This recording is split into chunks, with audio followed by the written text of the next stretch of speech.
Hello students, welcome back to my YouTube channel. ನಾನು ನಿಮಗೆ ಇವತ್ತಿನ ವಿಡಿಯೋದಲ್ಲಿ ಟ್ರೆಂಡ್ ಅನಾಲಿಸಿಸ್ ಹೇಗೆ ಮಾಡಬೇಕು ಅನ್ನೋದನ್ನು ತಿಳಿಸ್ಕೊಡ್ತಾ ಇದ್ದೀನಿ. ಸೊ ಇಲ್ಲೊಂದು ಇನ್ಕಮ್ ಸ್ಟೇಟ್ಮೆಂಟ್ ಪ್ರಾಬ್ಲಮ್ ಕೊಟ್ಟಿದ್ದಾರೆ, ಕ್ವಶನ್ ಪೇಪರ್ ಪ್ರಾಬ್ಲಮ್. ನೋಡಿ, ಟ್ರೆಂಡ್ ಅನಾಲಿಸಿಸನ್ನು 10 ಮಾರ್ಕ್ಸಿಗೆ ಎಕ್ಸಾಮ್ನಲ್ಲಿ ಕೇಳ್ತಾರೆ. From the following data calculate 10% of X company limited. 3 ವರ್ಷದ ಇನ್ಫಾರ್ಮೇಷನ್ ಕೊಟ್ಟಿದ್ದಾರೆ. 2010, 11, 12. 2010, 11, 12ನ ಸೇಲ್ಸ್ ಕೊಟ್ಟಿದ್ದಾರೆ, ಕಾಸ್ಟ್ ಆಫ್ ಗೂಡ್ಸ್ ಸೋಲ್ಡ್ ಕೊಟ್ಟಿದ್ದಾರೆ, ಸೆಲ್ಲಿಂಗ್ ಎಕ್ಸ್ಪೆನ್ಸಸ್ ಕೊಟ್ಟಿದ್ದಾರೆ, administrative expenses, then financial expenses ಕೊಟ್ಟಿದ್ದಾರೆ. ಸೊ ಇಲ್ಲಿ ಇನ್ಕಮ್ ಸ್ಟೇಟ್ಮೆಂಟ್ನ ಡೀಟೇಲ್ಸ್ ಕೊಟ್ಟಿದ್ದಾರೆ. ಸೊ ನಾನಿಲ್ಲಿ ಇನ್ಕಮ್ ಸ್ಟೇಟ್ಮೆಂಟ್ನ ಫಾರ್ಮೆಟನ್ನು ಬರ್ಕೊಂಡಿದ್ದೀನಿ. ನಿಮಗೆ ಟ್ರೆಂಡ್ ಅನಾಲಿಸಿಸಲ್ಲಿ ಇನ್ಕಮ್ ಸ್ಟೇಟ್ಮೆಂಟ್ ಆದರೂ ಕೊಡ್ಬೋದು, ಬ್ಯಾಲೆನ್ಸ್ ಶೀಟ್ ಬೇಕಾದರೂ ಕೊಡ್ಬೋದು. Number of years 3 to 4 years ಕೊಟ್ಟಿರ್ತಾರೆ. ಸೊ ಪ್ರಾಬ್ಲಮ್ ಹೇಗೆ ಮಾಡಬೇಕು ಅಂತಂದರೆ, ನೋಡಿ, ನಾನಲ್ಲಿ ಕಾಲಮ್ ಹಾಕ್ಕೊಂಡಿದ್ದೀನಿ. ಅಮೌಂಟ್ ಪರ್ಸೆಂಟೇಜ್ 3 ಅಮೌಂಟ್ ಕಾಲಮ್ ಹಾಕ್ಕೊಂಡಿದ್ದೀನಿ, 3 ಪರ್ಸೆಂಟೇಜ್ ಕಾಲಮ್ ಹಾಕ್ಕೊಂಡಿದ್ದೀನಿ. ಏನಕ್ಕೆ ಅಂತಂದರೆ 3 ಇಯರ್ಸ್ ಇದೆ. ನಿಮ್ಮ ಕಾಲಮನ್ನು ಈ ಥರ ಬೇಕಾದರೂ ಹಾಕ್ಕೊಳ್ಬೋದು. 3 ಅಮೌಂಟ್ ಕಾಲಮ್, ಅದಾದಮೇಲೆ 3 ಪರ್ಸೆಂಟೇಜ್ ಕಾಲಮ್, ಹೇಗೆ ಬೇಕಾದರೂ ಹಾಕ್ಕೊಳ್ಬೋದು. ನೋಡಿ, ಕ್ವಶನಲ್ಲಿ 2010 ಇದೆ. ನಾನು 2010ಗೆ ಒಂದು ಅಮೌಂಟ್, 1 ಪರ್ಸೆಂಟೇಜ್ ಕಾಲಮ್. ದೆನ್ 2011 ಇದೆ. 2011ಗೆ ಒಂದು amount column, 1 percentage column. Next 2012 ಇದೆ. 2012ಗೆ ಒಂದು ಅಮೌಂಟ್ ಕಾಲಮ್, 1 ಪರ್ಸೆಂಟೇಜ್ ಕಾಲಮ್. ಹೀಗೆ ಮಾಡೋ ಬದಲು first 2010 amount, 2011 amount, 2012 amount, then 3 percentage, 2010 percentage, 2011 percentage, 2012 percentage. ಯಾವ ಥರ ಬೇಕಾದರೂ ಮಾಡ್ಬೋದು. ಹೀಗೆ ಮಾಡಿದ್ರೆ ನಿಮಗೆ ಈಸಿ ಆಗುತ್ತೆ. ಫಸ್ಟು ಆ್ಯಸ್ ಯೂಶ್ವಲ್ ನೀವು ಇನ್ಕಮ್ ಸ್ಟೇಟ್ಮೆಂಟ್ ಅಂತಂದರೆ ಕಂಪನಿಯ ಪ್ರಾಫಿಟನ್ನು ಫೈಂಡ್ ಔಟ್ ಮಾಡೋದು ಹೇಗೆ ಅಂತಂದರೆ, ಫಸ್ಟು ಕಂಪನಿಗೆ ಏನು ಇನ್ಕಮ್ ಆಗುತ್ತೆ, sales income. So first sales ಬರ್ಕೊಳ್ಬೇಕು. ಸೇಲ್ಸಿಂದ ಎಲ್ಲ ಎಕ್ಸ್ಪೆನ್ಸಸನ್ನು ಲೆಸ್ ಮಾಡಬೇಕು, ನಾನ್ ಆಪ್ರೇಟಿಂಗ್ ಇನ್ಕಮನ್ನು ಆ್ಯಡ್ ಮಾಡಬೇಕು. ಇನ್ಕಮ್ ಸ್ಟೇಟ್ಮೆಂಟ್ ಹೇಗೆ ಮಾಡಬೇಕು ಅನ್ನೋದನ್ನು ನಾನು ನಿಮಗೆ ಪ್ರೀವಿಯಸ್ ವೀಡಿಯೋದಲ್ಲಿ ಈಗಾಗಲೇ ತಿಳಿಸಿಕೊಟ್ಟಿದ್ದೀನಿ. ನನಗೆ 10% ಮೇಲೆ ಮಾತ್ರ ಕಾನ್ಸಂಟ್ರೇಟ್ ಮಾಡ್ತೀನಿ. First sales ಬರ್ಕೊಳ್ಬೇಕು. ಸೇಲ್ಸ್ ಎಷ್ಟು ಕೊಟ್ಟಿದ್ದಾರೆ? 60,000 ಫಸ್ಟ್ ಇಯರಿಗೆ ಕೊಟ್ಟಿದ್ದಾರೆ. ದೆನ್ 80,000 ಸೆಕೆಂಡ್ ಇಯರಿಗೆ ಕೊಟ್ಟಿದ್ದಾರೆ. ದೆನ್ 1 lakh ಥರ್ಡ್ ಇಯರಿಗೆ ಕೊಟ್ಟಿದ್ದಾರೆ. ಕೊಟ್ಟಿರೋವಂಥ ಸೇಲ್ಸನ್ನು ಬರ್ಕೊಂಡಿದ್ದೀನಿ. ಸೇಲ್ಸ್ ರಿಟರ್ನ್ ಕ್ವಶನಲ್ಲಿ ಕೊಡಲಿಲ್ಲ, ಸೊ ಸೇಲ್ಸ್ ರಿಟರ್ನ್ ಇಲ್ಲ. ಬರುವಂಥ ಆನ್ಸರ್ ನೆಟ್ ಸೇಲ್ಸ್ ಆಗುತ್ತೆ. ಸೇಲ್ಸ್ ರಿಟರ್ನ್ ಇದ್ರೆ ಲೆಸ್ ಮಾಡಬೇಕು. 60,000 minus 0, 60,000. 80,000 minus 0, 80,000. 1 lakh minus 0, 1 lakh. Less cost of goods sold. ಕ್ವಶನಲ್ಲಿ ಕಾಸ್ಟ್ ಆಫ್ ಗುಡ್ಸ್ ಸೋಲ್ಡ್ ಕೊಟ್ಟಿದ್ದಾರೆ. 30,000 for the first year, 50,000 for the second year, 60,000 for the third year. Then less cost of goods sold, ಇದು ಕೂಡ expenses, ಇದನ್ನು less ಮಾಡಬೇಕು. 60 minus 30, 30,000. 80,000 minus 50,000, 30,000. 1 lakh minus 60,000, 40,000. 60 minus 30, 30. 80 minus 50, 30. 1 lakh minus 60, 40. Less. ನೋಡಿ, ಇದನ್ನು ನಾನು ಒಂದು code word ಹೇಳ್ಕೊಟ್ಟಿದ್ದೆ, SCON, SCONN. First S less ಮಾಡಬೇಕು, ಸೇಲ್ಸ್ ರಿಟರ್ನ್ ಲೆಸ್ ಮಾಡಬೇಕು, ಅದಾದಮೇಲೆ cost of goods sold less ಮಾಡಬೇಕು, ಅದಾದಮೇಲೆ ಆಪರೇಟಿಂಗ್ ಎಕ್ಸ್ಪೆನ್ಸಸನ್ನು ಲೆಸ್ ಮಾಡಬೇಕು. ನೋಡಿ, ಕ್ವಶನಲ್ಲಿ ಆಪರೇಟಿಂಗ್ ಎಕ್ಸ್ಪೆನ್ಸಸ್ ಅಂತ ಕೊಡಲಿಲ್ಲ. ನೋಡಿ, ಎಲ್ಲೂ ಕೂಡ ಆಪರೇಟಿಂಗ್ ಎಕ್ಸ್ಪೆನ್ಸಸ್ ಅಂತ ಇಲ್ಲ. ಆಪರೇಟಿಂಗ್ ಎಕ್ಸ್ಪೆನ್ಸಸ್ ಅಂತ ಕೊಡದೇ ಇದ್ದಾಗ ನೀವು ಯಾವ್ದು ಬರೀಬೇಕು ಅಂತಂದರೆ, ಆಫೀಸ್ ಆ್ಯಂಡ್ ಅಡ್ಮಿನಿಸ್ಟ್ರೇಷನ್. ನೆನ್ಪಿಟ್ಕೊಳ್ಬೇಕು ನೀವು ಇದನ್ನು. Office and administration, selling and distribution, next general expenses. So ಎಲ್ಲ ಪ್ರಾಬ್ಲಮ್ನಲ್ಲಿ ಈ 3 ಆಪರೇಟಿಂಗ್ ಎಕ್ಸ್ಪೆನ್ಸಸ್ಗೆ ಬರುತ್ತೆ. Office and administration, selling and distribution expenses, general expenses. So ಈ 3ಅನ್ನು ಬಿಟ್ಟು ಬೇರೆ ಇನ್ಯಾವುದೇ ಎಕ್ಸ್ಪೆನ್ಸಸ್ ಉಳಿದ್ರು ಅದನ್ನು ನಾನ್ ಆಪರೇಟಿಂಗ್ ಎಕ್ಸ್ಪೆನ್ಸಸ್ಗೆ ಬರೀಬೇಕು.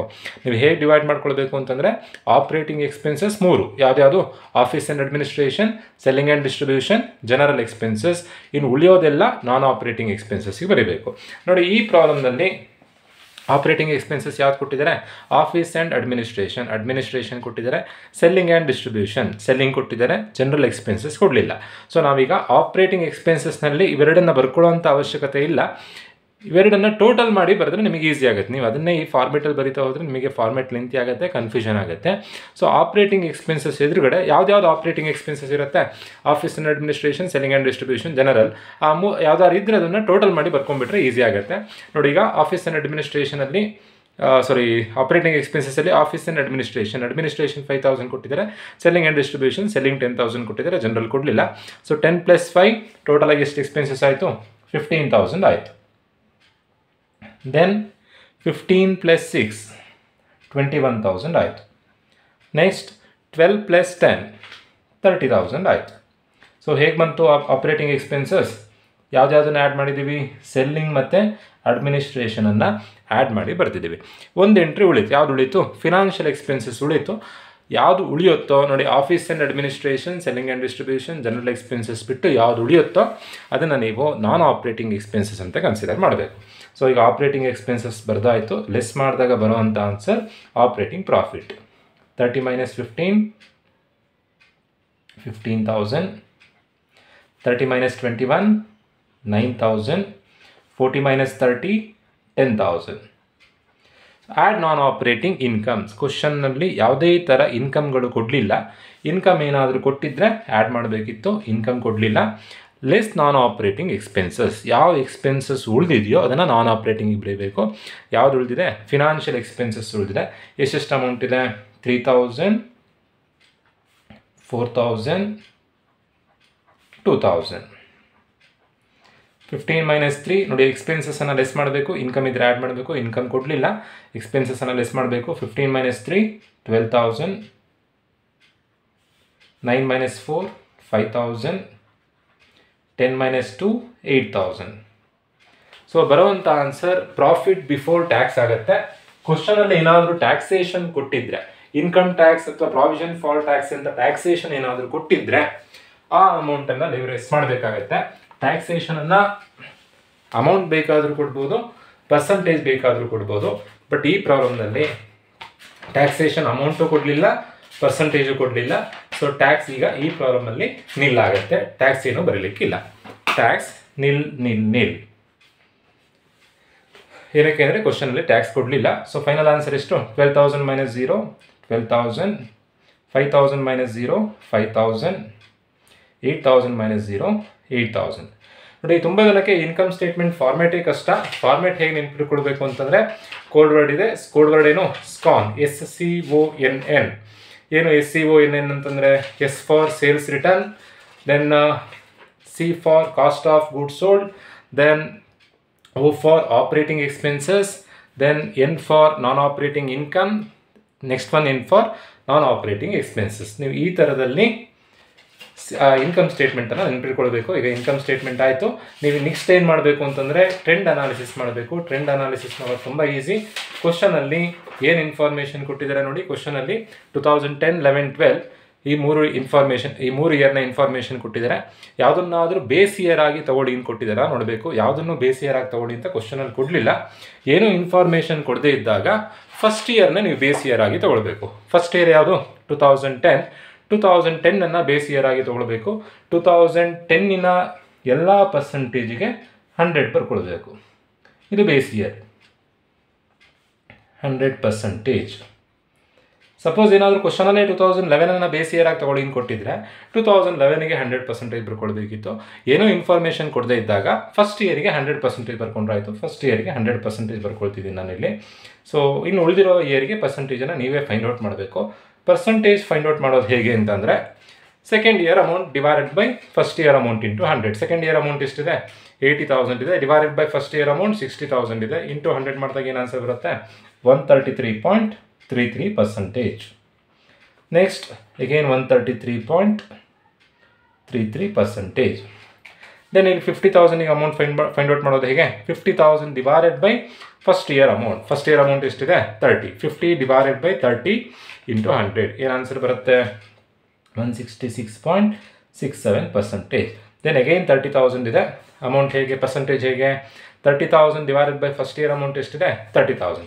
30 ಡಿವೈಡೆಡ್ ಬೈ 30 ಇಂಟು 100 ಅಂತಂದರೆ 100% ಆಗುತ್ತೆ. ನೋಡಿ, ನೀವು ಪರ್ಸಂಟೇಜನ್ನು ಕಳೆದು ಬರೆಯೋದಲ್ಲ. 133ಲಿ 166 ಲೆಸ್ ಮಾಡಿದ್ರೆ ಮೈನಸ್ ಬರುತ್ತೆ. ನೀವು ಕಳೆದು ಬರೆಯೋದಲ್ಲ, ಪ್ರೊಸೀಜರ್ ವೈಸೇ ಮಾಡಬೇಕು. Second year amount divided by first year amount into 100.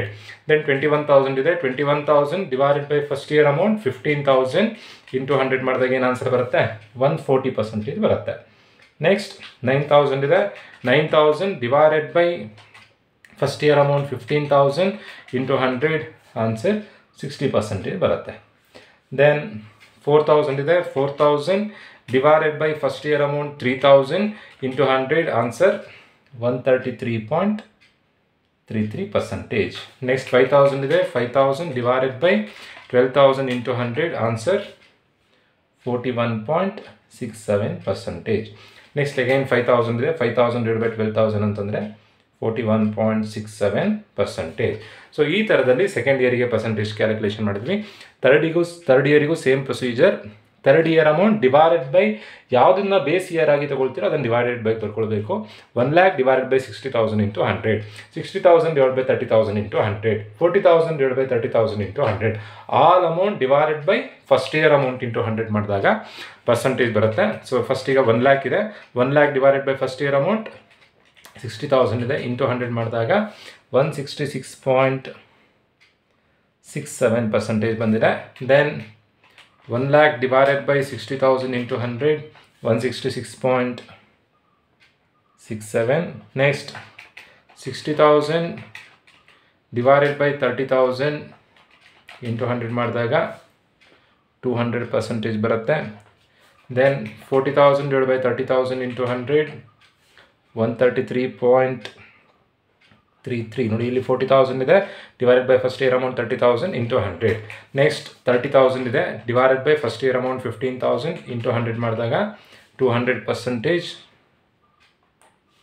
Next 10,000 ಇದೆ, 10 divided by 15,000 into 100 answer 66.67%. Next 2,000 ಇದೆ, 2,000 ಡಿವೈಡೆಡ್ ಬೈ 3,000 ಇದೆ, 3,000 ಇಂಟು 100 ಆನ್ಸರ್ 66.67%. ನೆಕ್ಸ್ಟ್ 8,000 ಇದೆ, 8,000 divided by 12,000 into 100 answer 66.67%. Next again 8,000 ಇದೆ, 8,000 divide by 12,000 into 100 answer 66.67%. So ನೀವು ಈ ಥರದಲ್ಲಿ trend analysis ಮಾಡಬೇಕು. ಲಾಸ್ಟಿಗೆ ಇಂಟರ್ಪ್ರಿಟೇಷನ್ ಬರೀಲಿಕ್ಕಿರುತ್ತೆ. ಇಂಟರ್ಪ್ರಿಟೇಷನ್ ಹೇಗೆ ಬರೀಬೇಕು ಅನ್ನೋದನ್ನು ನಾನು ನಿಮಗೆ ಪ್ರೀವಿಯಸ್ ವೀಡಿಯೋದಲ್ಲಿ ತಿಳಿಸ್ಕೊಟ್ಟಿದ್ದೆ.